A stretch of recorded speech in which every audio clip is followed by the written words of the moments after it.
Hello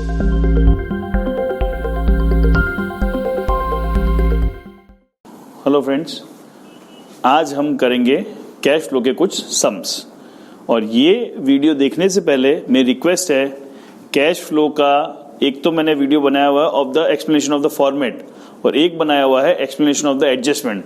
वो दोनों video देख के फिर आप मेरे साथ सम करना शुरू करेंगे तो आपके लिए बहुत काफ़ी इजी हो जाएगा। ठीक है, सो कैश फ्लो स्टेटमेंट का मैं क्वेश्चन नंबर 1 कर रहा हूँ। ये क्वेश्चन आपको लिंक के अंदर मिल जाएंगे। सो क्वेश्चन 1 मैंने लिखा cash flow statement, inner column outer column, और सबसे पहले मेरा आएगा cash from operating activity.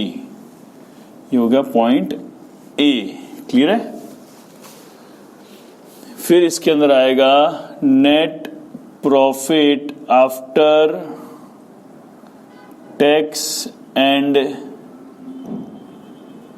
Dividend. अब ऑपरेटिंग में हमने फॉर्मेट जब समझ लिया था तो एक स्पेसिफिक चीजें हैं जो मैंने याद कर रखी है जिसको मुझे फॉलो करना है, so that cash flow becomes very easy for me. So ये मैंने लिख दिया। उसके अलावा 4 लाइन छोड़ता हूं और अभी अपनी अंडरस्टैंडिंग के लिए मैं साइड पे लिख के छोड़ रहा हूं। यहां पे 4 चीजें नॉर्मली में आ सकती है। एक तो आ सकता है प्रोविजन फॉर टैक्स पीटी, एक आ सकता है प्रपोज डिविडेंड, मैं लिख रहा हूं पीडी, एक आ सकता है आईडी इंटरिम डिविडेंड, और चौथा आ सकता है जनरल रिजर्व। उसमें जो चीजें होगी वो यहां पे हम मेंशन करेंगे। ठीक है, इसलिए मैं यहां फेयर में नहीं लिख रहा हूं। जो आंसर आएगा उसको क्या कहेंगे? Net profit before tax and dividend. ठीक है, उसके बाद हेडिंग आएगा add non cash non operating expenses. So इसमें हम ऐड करेंगे अब non cash non operating expenses. अब non cash non operating expenses भी जैसे हम फॉर्मेट में समझा था, यूजुअली 3 चीजें यहां आ सकती है। एक आएगा डेप्रिसिएशन, एक आएगा लॉस, एक आएगा इंटरेस्ट। उसके बाद आता है minus non cash non operating incomes. और इसमें 2 चीजें मैक्सिमम आ सकती है। एक तो आएगा profit on sale of machine और दूसरा आएगा interest on investment.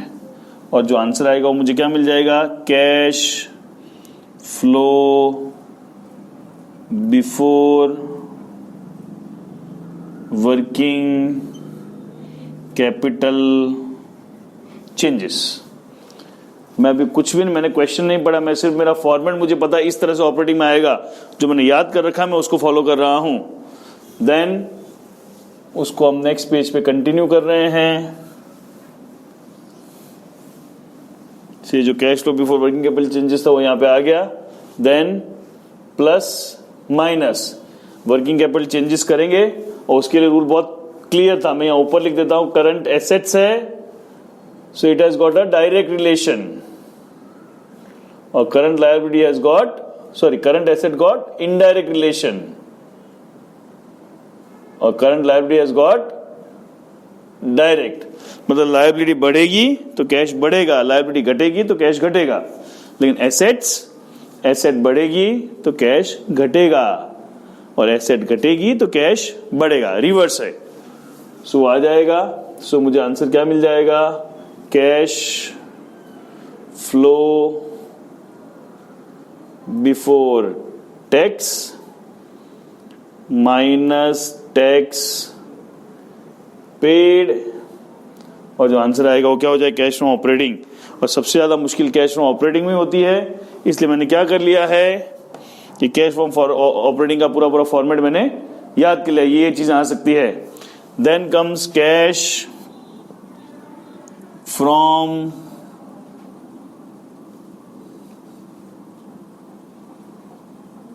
Investing activity, cash from investing activity में क्या क्या चीजें आएगी? तो कैश फ्रॉम इन्वेस्टिंग एक्टिविटी में आएगा purchase and sale of assets, और दूसरा आएगा इंटरेस्ट ऑन इन्वेस्टमेंट। इसके अलावा और किस भी आने वाला इसके अंदर नहीं है। Purchase sale of assets, investments और इंटरेस्ट ऑन इन्वेस्टमेंट्स वो आ जाएगा। आउटर कॉलम में जो भी प्लस माइनस हो गए, कैश फ्रॉम फाइनेंसिंग एक्टिविटी, और ये पॉइंट बी है, ये पॉइंट सी है। कैश फ्रॉम फाइनेंसिंग में क्या क्या आएगा? Issue and redemption of shares and debentures, loan and interest and dividend on them, वो सब किसके अंदर आ जाएगा? फाइनेंसिंग में।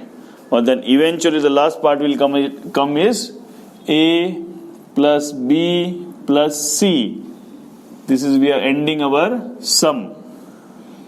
ए plus B plus C total आ जाएगा। इसके अंदर add cash and cash equivalent, इससे क्या ऐड करेंगे? Cash and cash equivalent. But actual में यहां क्या क्या आएगा? कैश का बैलेंस, बैंक का बैलेंस और करंट इन्वेस्टमेंट का ओपनिंग बैलेंस। और ये जो आंसर आता है वो टैली किससे हो जाना चाहिए? Closing balance of cash, bank and current investment. Clear है? This is we are ready with our format, ये इससे टैली हो जाना चाहिए। सो मैंने क्या किया है? मैंने सिंपली एक ही काम किया है, मैंने और कुछ भी नहीं किया। मैंने मेरा फॉर्मेट सबसे पहले लिख लिया है, और कोई भी समय आएगा मैं तो ये फॉर्मेट लिख लूंगा। हाँ, थोड़ा सा आपको मेरी तरह अच्छे से याद हो जाए तो फिर ऐसे 4 लाइन छोड़ने की जरूरत नहीं, जो जो चीजें होगी वही मेंशन करेंगे। Fine. So now I am starting with question number 1। मतलब कोई भी सम शुरू करूंगा, पहले मैंने फॉर्मेट बना लिया, अब मैं क्वेश्चन पढ़ना शुरू कर रहा हूं। और क्वेश्चन हम यूजुअली कहां से शुरू करेंगे? From the adjustments. So question 1 में एडजस्टमेंट है, proposed dividend on equity share for the year ended 31st March 2018 and 19 are 39,000 and 45,000 respectively। एक ही एडजस्टमेंट है, प्रपोज डिविडेंड 2018 और 19 दोनों को दिया है। और प्रपोज डिविडेंड में हमने समझा था इंटरेस्ट और डिविडेंड आए तो सबसे पहला रूल ये है, ऑपरेटिंग में प्लस होगा, फाइनेंसिंग में माइनस। और कौन सी अमाउंट होगी? डिविडेंड में हमेशा हमको कौन सा डिविडेंड लेना है? प्रीवियस ईयर का। तो प्रीवियस ईयर का डिविडेंड यहाँ पे कितना है? 2018 का है 39,000। तो 39,000 एक तो प्रपोज्ड यहां पे प्लस कर देंगे, proposed dividend how much? 39,000 and financing में लिखूंगा proposed dividend paid.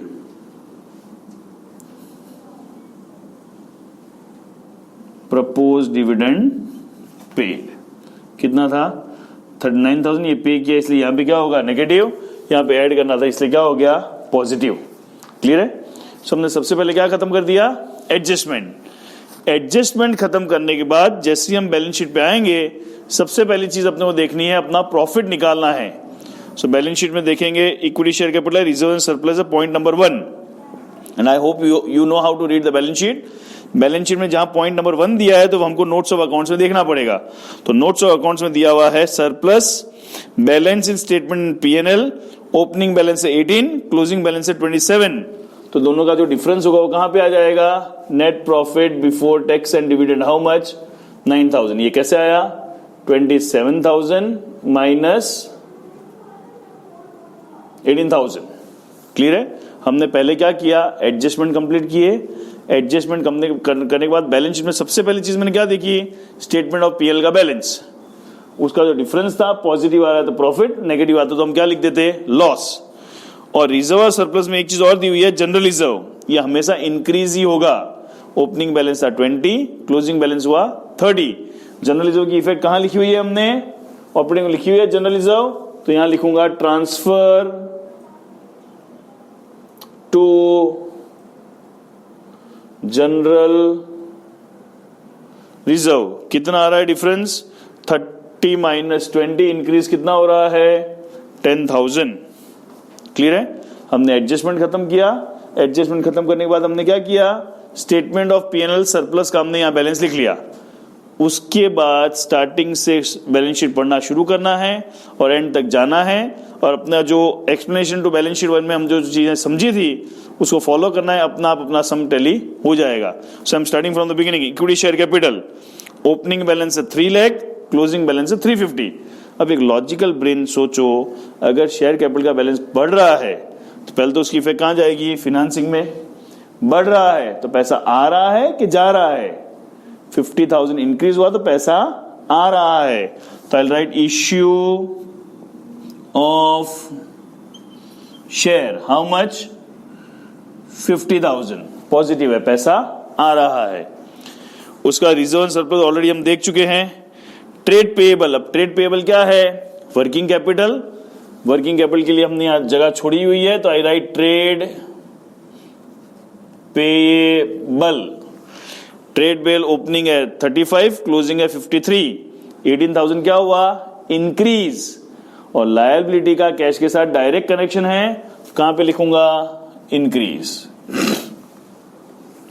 Trade payable के बाद है other current liabilities. Other current liability में opening 8, closing 6। Other current liabilities opening है 8, क्लोजिंग है 6। 2000 डिक्रीज हुआ तो कहां पे लिखूंगा, डिक्रीज। उसके बाद है शॉर्ट टर्म प्रोविजन, बट उसके अंदर नोट नंबर क्या दिया हुआ है, 2। तो मैं नीचे जाके नोट नंबर 2 में मैंने देखा तो प्रोविजन फॉर टैक्स दिया हुआ है। अगेन एक्सप्लेनेशन में हम समझ चुके हैं, प्रोविजन फॉर टैक्स की कितनी इफेक्ट आती है, 2 इफेक्ट होती है। ओपनिंग बैलेंस जो होता है, अगर एडजस्टमेंट होता तो हम क्या बनाते हैं, लेजर बनाते, बट एडजस्टमेंट नहीं है तो जो ओपनिंग बैलेंस है उसको हम क्या मानते हैं, टैक्स पेड। तो अपने क्वेश्चन में ओपनिंग बैलेंस हो जाएगा 28,000, तो 28,000 हम कहां लिखेंगे, tax paid in the operating activity सबसे लास्ट में, और ये क्या हो जाएगा, माइनस। ये कौन सा बैलेंस है, ओपनिंग बैलेंस। ओपनिंग बैलेंस को हम क्या मानेंगे, टैक्स पेड।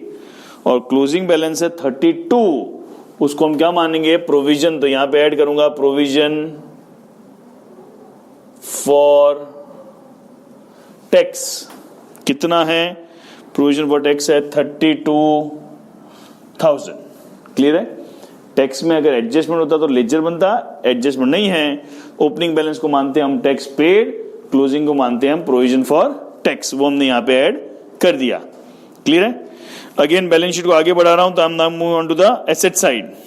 सबसे पहले फिक्स एसेट, टेंजिबल एसेट में पॉइंट नंबर 3, तो वापस नीचे आ गया point number 3, land and building. Opening balance है 1,10,000, क्लोजिंग हो गया 57, डिक्रीज हुआ 53,000। अब 53,000 जो डिक्रीज हुआ उसको नॉर्मली कोई भी एसेट डिक्रीज होती है तो हम उसको क्या मानते हैं, डेप्रिसिएशन। बट उसमें एक एक्सेप्शन है, अगर लैंड दी हुई है, लैंड, तो उसमें अगर बैलेंस डिक्रीज होगी तो उसको हम डेप्रिसिएशन नहीं मान के क्या मानेंगे, सेल।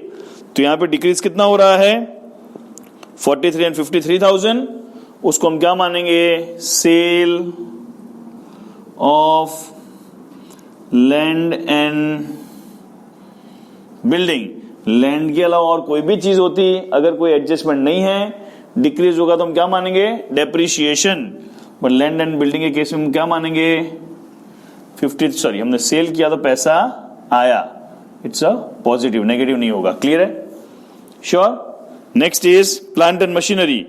ओपनिंग बैलेंस है 90, क्लोजिंग हो गया 1,91,000, इंक्रीज कितना हुआ, 1,01,000। So that is purchase of plant and machinery. कितना हो रहा है, 1,01,000 परचेज किया तो पैसा मेरी जेब से गया। मैं बार बार बोलता हूं, कैश फ्लो में बेसिक अकाउंटिंग, हिसाब किताब और लॉजिकल ब्रेन ऑन रखोगे, यू आर क्लियर। एसेट की वैल्यू बढ़ी तो हमने खरीदा होगा तो मेरी जेब से पैसा गया, इन्वेस्टिंग में पैसा गया। क्लियर है। वापस में बैलेंस शीट पे आ गया। इनटेंजिबल एसेट गुडविल है, 50,000 का कितना हो गया, 40,000। अब goodwill is to be treated as normal asset, और decrease in value of asset को हम क्या बोलते हैं, डेप्रिसिएशन। तो यहां पे आएगा, बट इनटेंजिबल एसेट के ऊपर जो डेप्रिसिएशन होता है उसको टेक्निकल टर्म क्या यूज की जाती है, amortisation, AMOR, amortisation of goodwill, simple language बोलते हैं it's a depreciation. Non cash item है इसलिए हमने क्या कर दिया, ऐड, कितना है 10,000। क्लियर है। Then comes non current investment. Current investment होते तो कहां पे आते, क्लोजिंग ओपनिंग यहां पे आते, बट नॉन करंट एसेट है तो एसेट की तरह ट्रीट करूंगा। ओपनिंग बैलेंस है 10,000, क्लोजिंग बैलेंस हो गया 35, 25,000 क्या हुआ, इंक्रीज, और इंक्रीज को हम कहां पे लिखेंगे, purchase of non current investment, कितना है, डिफरेंस इज 25,000, खरीदा है तो मेरी जेब से पैसा गया, ये सब डॉट डाल के यहां पे सब टोटल आ जाएंगे। क्लियर है। Then comes current asset. Current asset का कैश के साथ 36 का आंकड़ा है, उल्टा होगा, एसेट बढ़ेगी तो कैश घटेगा, एसेट घटेगी तो कैश बढ़ेगा। इन्वेंट्री है ओपनिंग 57, क्लोजिंग 39, तो हो जाएगा एक तो 11,000, 18,000 क्या हो रहा है, 18,000 इज डिक्रीजिंग, तो लिखूंगा किसमें, इंक्रीजिंग में, उल्टा, इन्वेंट्रीज, इन्वेंट्रीज 18,000 क्या हो रही है डिक्रीज, तो लिखूंगा इंक्रीज। ट्रेड रिसीवेबल 75 का हो गया 108, सो 25 एंड 8 33,000 क्या हुआ, इंक्रीज, इंक्रीज है तो लिखूंगा किसमें, डिक्रीज, एसेट में उल्टा, लायबिलिटी में सीधा, क्या नाम आएगा, ट्रेड रिसीवेबल। क्लियर है, डन। सो यहां पे हमने पूरा एक कैश एंड बैंक बैलेंस रहा है, वो लास्ट में हम टैली करेंगे। सो हमने पूरा सम कंप्लीट कर दिया है। Last and important part is the totalling. 939 and 948, 58, 60 and 90,000 बराबर है 48, 58, 60 एंड 90, 10,000 ऐड कर दिया। इनकम मेरी कुछ भी नहीं है, नहीं था फिर भी मैंने पूरे फॉर्मूला मेरा याद ही कर रखा है। It comes to 1 lakh. Clear है। Then here it comes to, inner column में 1 लाख मैंने कॉपी कर लिया, इधर 18, 36 और ये हो गया 35। So 1,000 will be added, it comes to 1,00,000 minus 28, तो 1,000 चला जाएगा minus 27, तो it will be 73,000 is cash from operating activity। मैंने और कुछ नहीं, सिर्फ प्लस माइनस किया, जो प्लस साइन है वो प्लस किया, मैंने साइन माइनस किया है। देन कम्स इन्वेस्टिंग, तो 1,26,000 हो गया। So 1,26,000 minus 53, it will be 73,000 negative. Then comes 50 minus 39, 11,000 क्या है आंसर, पॉजिटिव। क्लियर है। सो मेरे पास ये A है, ये B है, ये C है। सो A plus B plus C किया तो 73 0 हो गया, प्लस माइनस है। यहां पे आंसर क्या आया, 11,000 A plus B plus C। फिर क्वेश्चन में से हम लेंगे ओपनिंग कैश बैलेंस कितना है, 17,000 अपने पास कैश और बैंक की है, करंट इन्वेस्टमेंट नहीं है, बट करंट इन्वेस्टमेंट होता तो ऐड करता, और मेरा क्लोजिंग बैलेंस ऑटोमेटिक क्या होना चाहिए, 28,000 टैली होना चाहिए, जो कि अपने आंसर के साथ पूरा मैच हो रहा है। क्लियर है, फाइन।